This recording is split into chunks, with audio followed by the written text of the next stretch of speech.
Hi, my name is Shalise Williams, and I'm a mobile expert here in Houston, Texas. During my 10 years working in a T-Mobile retail store, I've gained a lot of experience addressing any pain points you may have with your mobile device or service. Just like when you come to a store and speak with a mobile expert at any one of our stores across the country, this new Ask a Mobile Expert video series tackles some of the most common questions customers may have.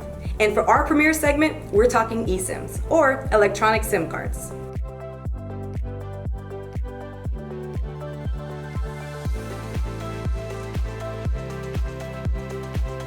eSIM is great for many reasons, such as for anyone who wants to use both their work and personal numbers on a single smartphone, if you want to easily set up your phone with an international carrier for extended stays outside of the US, or if you just want to get rid of the physical SIM card.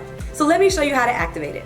First things first, we want to make sure that your device is compatible with eSIM. To see if yours is, visit our site. You can find the link below, t-mobile.com/support/phones-tablets-devices, and choose your device and click Connections and Network, and then select eSIM Settings.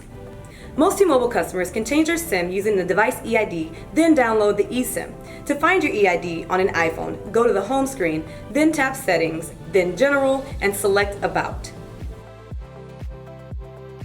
From an Android, go to the list of apps, tap Settings, then About Phone, then select SIM status or SIM information.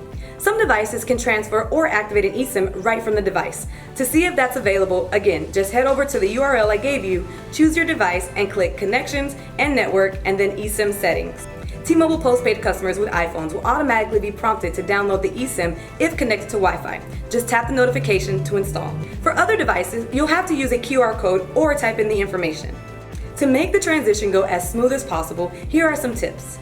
Make sure you've already activated your eSIM online or with a T-Mobile expert. Update your device software to the latest version. Connect your device to Wi-Fi and make sure you can access the internet. Scan the QR code or manually enter the information.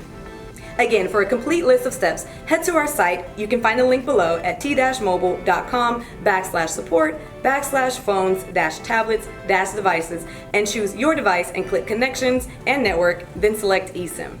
There you go. That's how you activate your eSIM card. At the moment, this option is not available on prepaid phones, so be aware when attempting. Thank you for joining me. Stay tuned for our next episode. I'm Shalise, and you just asked the mobile expert.